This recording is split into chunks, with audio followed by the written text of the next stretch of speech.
Friends మీరు ప్రతిరోజు upload చేసే ఏ జాబ్ నోటిఫికేషన్ సంబంధించిన వీడియోస్ మీరు మిస్ కాకుండా చూడాలనుకుంటే ఇక్కడ రెక్కల కనిపిస్తున్న సబ్స్క్రైబ్ బటన్ ప్రెస్ చేసి ఆ పక్కన వచ్చే బెల్ బటన్ కూడా ప్రెస్ చేయండి. ఇలా చేయడం ద్వారా అప్లోడ్ చేసే ఏ వీడియో కూడా మిస్ కారు. ఈ వీడియోని అయితే తప్పకుండా లైక్ చేయండి. మీ ప్రతి ఫ్రెండ్కి ఫేస్బుక్ ద్వారా వాట్సాప్ ద్వారా షేర్ చేయడం ద్వారా అందరికీ బాగా యూజ్ అవుతాయి. Hi guys, the Mahesh here. Friends, APTET అభ్యర్థులకు పరీక్ష కేంద్రాల విషయంలో ఒక మంచి అప్డేట్ అయితే రావడం జరిగింది. ఇప్పటి వరకు మనకు ఎగ్జామినేషన్ సెంటర్స్ అనేవి అప్లై చేసుకునేటప్పుడు కేవలం ఆంధ్రప్రదేశ్ మాత్రమే ఉండేవి. సో ఇప్పుడు మనకు బెంగళూరు ఉంది, చెన్నై, హైదరాబాద్ కూడా యాడింగ్ చేస్తున్నట్టుగా ఒక అప్డేట్ అయితే రావడం జరిగింది. సో ఫుల్ టాపిక్లోకి వెళ్ళినట్లయితే ఏపీటెట్ పరీక్షకు దరఖాస్తు చేసుకున్న అభ్యర్థులు కోచింగ్ నిమిత్తం వివిధ ప్రాంతాల్లో ఉంటున్నారు. వీరి కోసం కొత్తగా హైదరాబాద్, బెంగళూరు, చెన్నై ప్రాంతాల్లో పరీక్ష కేంద్రాలను ఏర్పాటు చేసినట్లు అధికారులు తెలిపారు.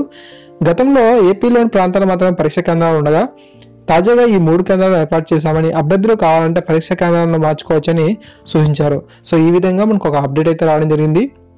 మనకు సమయం తక్కువగా ఉంది కాబట్టి మనకు చాలామంది మంచి కోచింగ్ సెంటర్స్కి వెళ్ళాలని చెప్పి చాలా ప్రాంతాలకు వెళ్ళడం జరిగింది.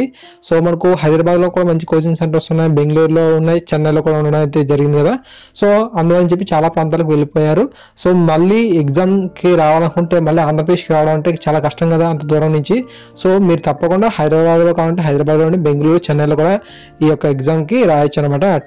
అటెంప్ట్ అయితే ఇవ్వచ్చు. సో ఇక్కడ మనం గమనించినట్లయితే ఇది అఫీషియల్ వెబ్సైట్ అండి. ఇక్కడ మీరు చూస్తున్నారు కదా, if you want to modify examination centres అని ఇచ్చాడు ఇక్కడ.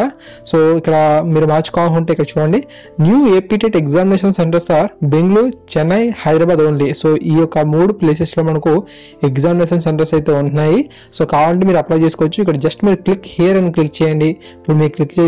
ఇప్పుడు మీకు టచ్ చేసి చూపిస్తాను చూడండి.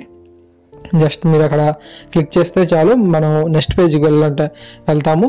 సో ఇక్కడ చూడండి ఫ్రెండ్స్. సో ఇక్కడ మీరు కనుక గమనించినట్లయితే మనకు ఇక్కడ మీ యొక్క క్యాండిడేట్ ఐడి ఉంటుంది. మీరు ఏపీటెట్కి అప్లై చేసేటప్పుడు మీకు ఒక ఐడి అనేది రావడం జరుగుతుంది. సో దాన్ని ఇవ్వాల్సి ఉంటుంది. తర్వాత మనకు డేట్ ఆఫ్ బర్త్ కూడా ఇవ్వాల్సి ఉంటుంది. సో తర్వాత మీరు గెట్ అని క్లిక్ చేయండి. తర్వాత మీరు నెక్స్ట్ పేజ్కి వెళ్తారు. అక్కడ మీరు మార్పులు అనేది చేయాల్సి ఉంటుంది. సో ఈ విధంగా మీరు కావాలనుకుంటే చెన్నై, బెంగళూరు, హైదరాబాద్ ఎగ్జామినేషన్ సెంటర్స్ కూడా మీరు హాజరవ్వచ్చు అనమాట. సో ఈ విధంగా మనం మార్పులు చేర్పులను చేసుకోవచ్చు. Thanks for watching this video. Please share to all. Thank you.